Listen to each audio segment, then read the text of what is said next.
عدة الشهور عند الله 12 شهرا في كتاب الله وقاتلوا المشركين كافة كما يقاتلونكم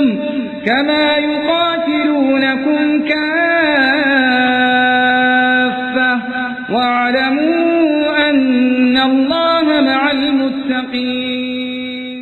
الصلاة والسلام على رسول الأمين وعلى آله وصحبه أجمعين. أما بعد. இஸ்லாமிய மார்க்கத்தை எடுத்துக்கொண்டால் நாம் உலகத்தில் என்னென்ன விஷயங்கள் காலையில் படுக்கையிலிருந்து எழுந்ததிலிருந்து இரவு திருப்பி மீண்டும் படுக்கைக்கு செல்லும் வரை என்னென்ன விஷயங்கள் செய்கிறோமோ அத்தனைக்கும் இஸ்லாத்தில் வழிகாட்டி இருக்கிறது.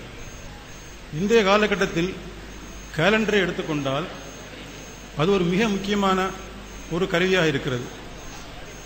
கேலண்டர் இல்லை என்றால் உலகத்தில் எந்த வேலையுமே நடக்காது என்று சொல்லும் அளவுக்கு மிக ஒரு முக்கியமான ஒரு டூலாக இருக்கிறது. இந்த காலத்தில் எல்லா மெஷினரிஸிலும் கேலண்டர் இன்டகிரேட் அதாவது பொருத்தப்பட்டிருக்கிறது. அதாவது எல்லா மெஷினரிஸ்லையுமே கம்ப்யூட்டர் இருக்கிறது. கம்ப்யூட்டரில் கேலண்டர் ஒரு முக்கியமான விஷயம். இதற்கு உதாரணமாக நாம் கடந்து முடிந்த Y2K ப்ராப்ளத்தை நம்ம எடுத்துக்கொள்ளலாம். சுமார் $200 ட்ரில்லியன் அதற்காக செலவு செய்யப்பட்டது. எதற்காக என்றால் அது ஒரு சிறிய ஒரு கம்ப்யூட்டரை பற்றி தெரிந்தவர்கள் அந்த விஷயத்தை புரியலாம். இவ்வளவு ஒரு முக்கியமான ஒரு விஷயம் இஸ்லாத்தில் இருக்கிறதா என்றால் நிச்சயமாக இருக்கிறது. நாம் மேலே கூறப்பட்ட குர்ஆன் ஆயத்தில் அல்லாஹ் தஆலா கூறுகிறான், நிச்சயமாக அல்லாஹ்விடத்தில் அல்லாஹ்வுடைய பதிவு புத்தகத்தில் வானங்களையும் பூமியையும் படைத்த நாளிலிருந்தே மாதங்களின் எண்ணிக்கை 12 ஆகும். அவற்றில் 4 மாதங்கள் புனிதமானவை. நம்ம ஹிஸ்டரி எடுத்து பார்த்தோம்னா மனிதன் கேலண்டரை உருவாக்குறதை பார்க்கும் பொழுது சுமார் ஒரு 3000 வருடங்கள் அல்லது ஒரு 4000 வருடங்கள் தான் இருக்கும். ஆனால் அல்லாஹ் தஆலா உலகத்தை படைக்கும் போதே நாம் உபயோகப்படுத்தக்கூடிய அந்த கேலண்டரை படைத்து விட்டான் என்பது இந்த ஆயத்தில் நமக்கு தெளிவாக தெரிகிறது.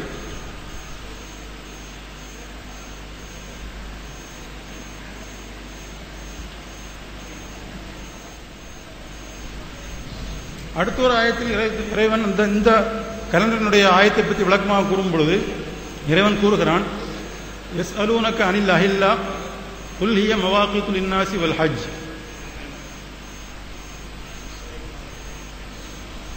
நபியே, உங்களிடம் அவர்கள் தேய்ந்து வளரும் பிறையை பற்றி கேட்பார்கள்.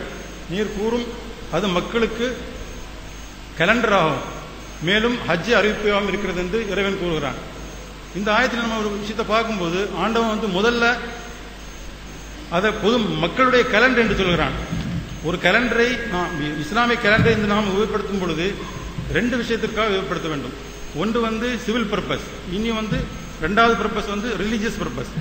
நாம் உலகத்தில் ஒரு கேலண்டரை சிவில் பர்பஸுக்கு தான் அதிகமாக உபயோகப்படுத்துகிறோம்.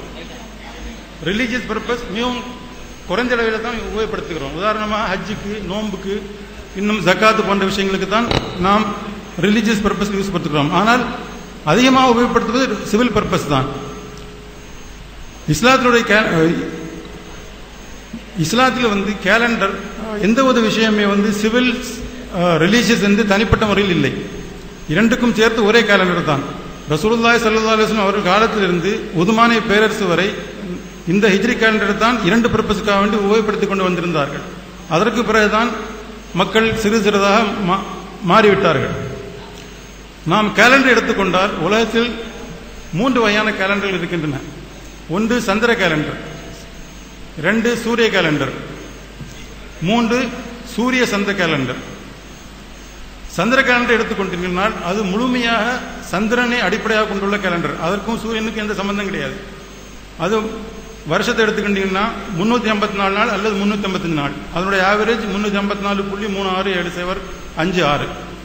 இரண்டாவது கேலண்டர் சூரிய கேலண்டர். உதாரணமாக நம்முடைய தமிழ் கேலண்டர் இருக்கு, அடுத்தபடியாக கிரகோரியன் கிறிஸ்டியன் கேலண்டர் இருக்கு. அதனுடைய நாடுகள் நமக்கு தெரியும் 365 அல்லது 366 நாள்.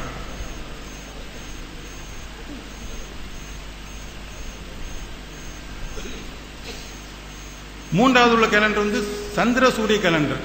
இதில் வந்து மாதம் வந்து சந்திரனுடைய அடிப்படையில் இருக்கும். அதாவது மாதம் 29-30 நாள் இருக்கும்.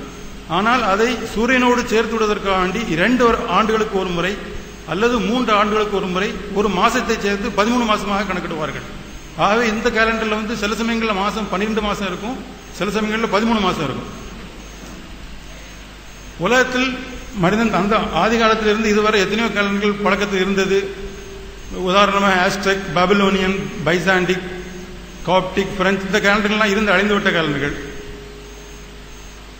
ஹிஜ்ரி calendar, Gregorian, Chinese, Persian, Ethiopian, Tamil, Malayalam, Gujarati, Telugu, Bengali போன்ற கேலண்டர்கள் இந்த உலகத்தில் இருந்து கொண்டிருக்கக்கூடிய கேலண்டர்கள். உதாரணமாக நம்முடைய ஹிஜ்ரி கேலண்டரில் கழிஞ்சு போன ரமதான் எடுத்துக்கொண்டீங்கன்னா, ரமதான் என்பது 1/9/1430. இந்த தேதியில் யாருக்குமே எந்த சந்தேகம் கிடையாது. பட் இன்னைக்கு உலகத்தில் பார்த்தீங்கன்னா சில ஊர்களில் பார்த்தீங்கன்னா அது வந்து வெள்ளிக்கிழமைன்னு சொல்கிறாங்க, சில ஊர்களில் பார்த்தீங்கன்னா அது சனிக்கிழமைன்னு சொல்கிறாங்க, இன்னும் சில இடங்களில் பார்த்தீங்கன்னா ஞாயிற்றுக்கிழமை. இப்படி ஒரு கேலண்டர் இருக்க முடியுமா? அதாவது நீ உலகத்தில் நூற்றுக்கணக்கான கேலண்டர்கள் மனிதன் உருவாக்கிய கேலண்டர்கள் புழக்கத்தில் இருந்து கொண்டிருக்கிறது. உலகத்தில் அந்த கேலண்டரில் உலகத்தில் எந்த நாட்டுக்கு போனீங்கன்னாலும் ஒரு டேட் இருந்தால் அந்த டே வந்து அதே டேட்டு தான் இருக்கும். உதாரணமாக இன்றைக்கு 17 அக்டோபர். உலகத்தில் எந்த மூலைக்கு போனீங்கன்னாலும் 17 அக்டோபர் வந்து சனிக்கிழமையாக தான் இருக்கும். பட் இன்னும் சில இடங்களில் சனிக்கிழமை வராத இடங்கள் உலகத்தில் இருந்துட்டு இருக்கு. ஆனால் அங்கே வந்து சனிக்கிழமை இல்லைன்னு சொல்லும்போது கேலண்டர் வந்து தேதி வந்து 16 தான் இருக்கும். 17 இருந்து கொண்டு அங்கே வந்து வெள்ளிக்கிழமையாவோ அல்லது ஞாயிற்றுக்கிழமையாவோ இருக்கிறது இல்லை. அப்படி இருக்கும் பொழுது அல்லாஹ் தஆலாவால் கொடுக்கப்பட்ட உலகம் தோன்றி நாளிலிருந்து வந்துருக்கக்கூடிய இந்த ஹிஜ்ரி கேலண்டர் எப்படி 1/9/1430 3 நாளில் இருக்க முடியும்? அப்படி அது இருந்திருக்குமானால் அதை நம் சிவில் பர்பஸுக்கு உபயோகப்படுத்த முடியுமா? இன்றைக்கு நம்ம ஒரு கல்யாண கேலண்டர், கல்யாண கார்டு பிரிண்ட் பண்ணுறோம், இன்விடேஷன். அதில் ஹிஜ்ரி டேட்டை மட்டும் போட்டு இன்விடேஷன் அனுப்ப முடியுமா? அல்லது ஒரு இன்டர்நேஷனல் கான்ஃபரன்ஸ் கால் பண்ணுறாங்க, ஜித்தாவில் ஒரு நெக்ஸ்ட் மந்தில் ஒரு கான்ஃபரன்ஸ் இருக்குன்னு ஒப்புமே, அதாவது 1/11/1430 ஒரு கான்ஃபரன்ஸ் இருக்குது. ஒன்லி ஹிஜ்ரி கேலண்டர் மட்டும் அடித்து உலகம் ஃபுல்லாக அந்த இன்விடேஷனை கொடுத்தா உலகத்தில் மக்கள் வந்து குறிப்பிட்ட தேதிக்கு வருவாங்களா? நிச்சயமாக வர மாட்டாங்க. ஏன்னா சிங்கப்பூரில் பார்த்தீங்கன்னா அது திங்கக்கிழமையாக இருக்கும், அமெரிக்காவில் பார்த்தீங்கன்னா ஞாயிற்றுக்கிழமையாக இருக்கும், இந்தியாவில் பார்த்தீங்கன்னா செவ்வாய்க்கிழமையாக இருக்கும். அப்போ 3 நாட்டில் உள்ள மக்கள் வந்து 3 தினங்களில் தான் வந்து சேர முடியும். அப்போ இஸ்லாம் வந்து ஒரு பரிபூர்ணமான மார்க்கம். நமக்கு வேற எந்த மார்க்கத்தினுடைய ஒரு கேலண்டரையோ அல்லது வேற ஒரு ரெஃபரன்ஸையோ நம்ம சேர்க்க வேண்டிய தேவையில்லை.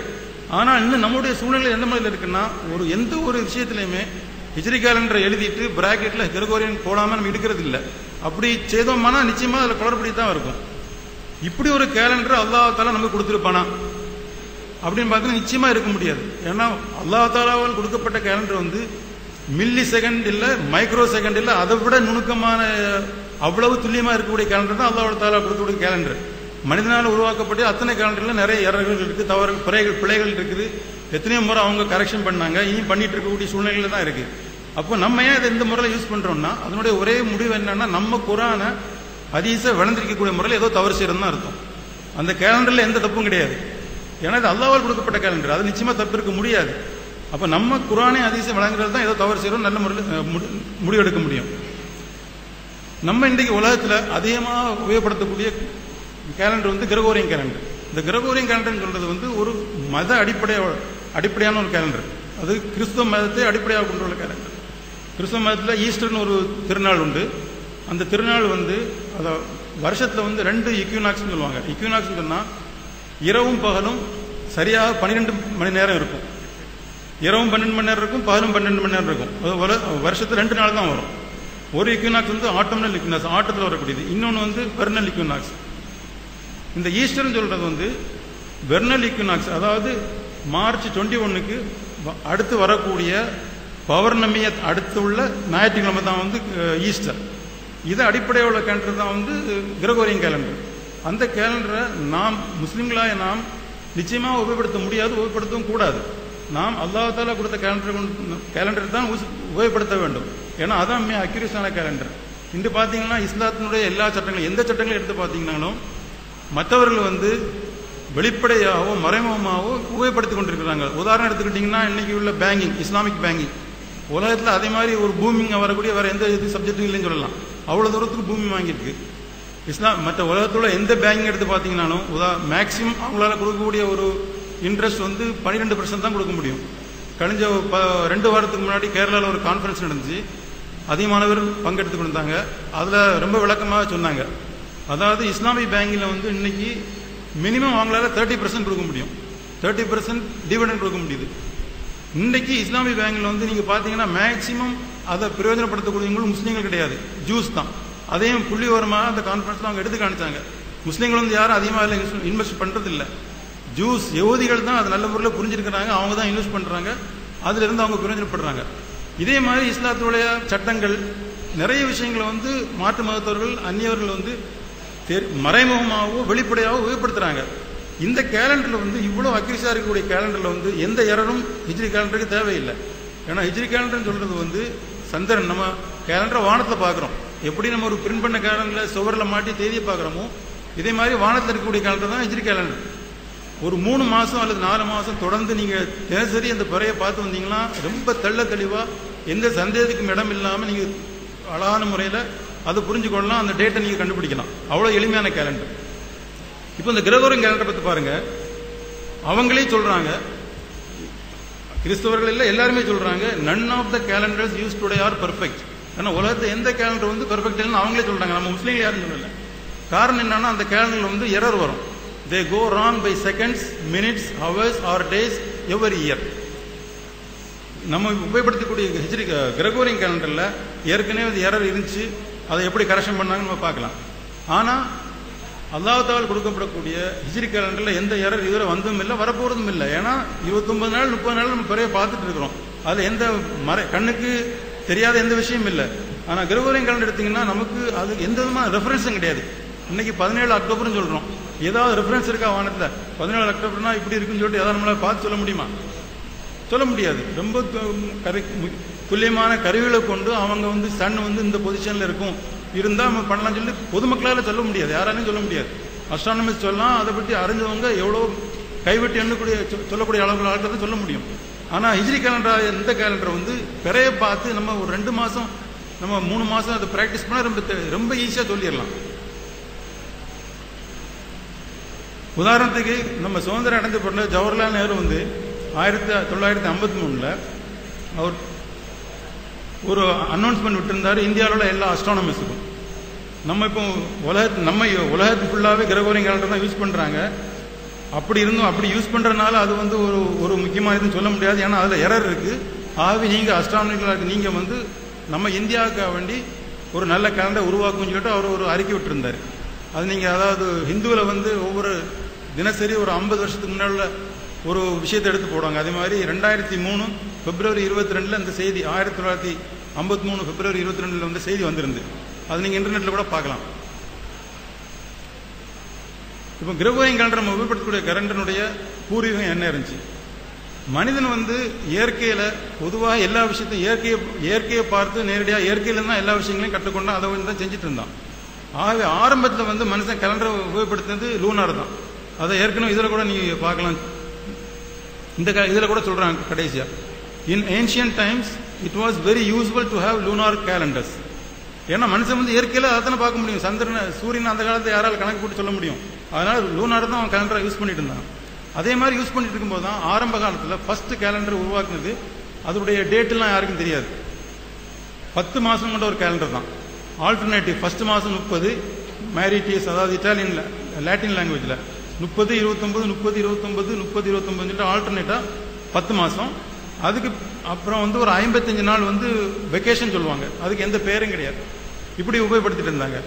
அதன் பிறகு விவசாயத்துக்கு மற்ற விஷயங்களுக்காக வேண்டி சூரிய கேலண்டரை உருவாக்குனாங்க. அதே இதை பேரை வச்சுக்கிட்டு 31 30 ஆல்டர்னேட்டாக பண்ணி வச்சுட்டு கடைசியாக 2 மாதம் சேர்த்தாங்க. அதான் ஜனவரியஸும் பிப்ரவரியஸும். அப்போ வந்து இந்த லீப் இயர்னுடைய கால்குலேஷன் வந்து அவங்களுக்கு தெரியாது, அந்த காலத்தில் யாருக்குமே கணக்கு போட தெரியாதுன்னு. ஒரு அப்ராக்சிமேட்டாக அவங்க 365 நாள் நினைச்சிட்டு இருந்தாங்க. ஆகவே பிப்ரவரிக்கு 29 நாள் தான் கொடுத்துருந்தாங்க, டோட்டல் வந்து 365 நாள். ஆனால் எக்ஸாக்ட்லி பார்க்கும்போது சூரியனுடைய பூமி சூரியனை சுற்றுடைய எக்ஸாக்ட் கணக்கு பார்த்தீங்கன்னா 365.242199. அப்போ 365 வைக்கும்போது வருஷத்துக்கு 6 மணி நேரத்தினுடைய டிஃப்ரெண்ட் வருது. அப்போ 4 வருஷத்துக்கு ஒரு நாள் அடிஷன் ஆகும். இந்த கரெக்ஷன் வந்து அவங்களுக்கு தெரியாமல் இருந்து 46 BCயில் ஜூலியஸ் சீசர் காலத்தில் கண்டுபிடிச்சிட்டாங்க. அப்போ தான் அவங்க வந்து லீப் இயரை இன்ட்ரடியூஸ் பண்ணாங்க. இன்ட்ரடியூஸ் பண்ணி பிப்ரவரி மாதம், அதாவது குறைஞ்சிருக்கக்கூடிய இந்த 29 நாளை வந்து அதை தான் 30 மாற்றினாங்க. 29, 30